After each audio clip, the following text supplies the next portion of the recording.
You asked, how to divide 1521 by 3 using the long division method. 1 is too small. Use 15. 15 divided by 3 equals 5. 5 times 3 equals 15. 15 minus 15 equals 0. Bring down 2, making 2. 2 divided by 3 equals 0. 0 times 3 equals 0. 2 minus 0 equals 2.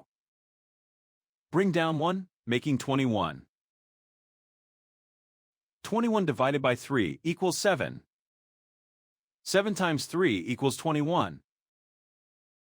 21 minus 21 equals 0. The remainder is 0. The final result is 507.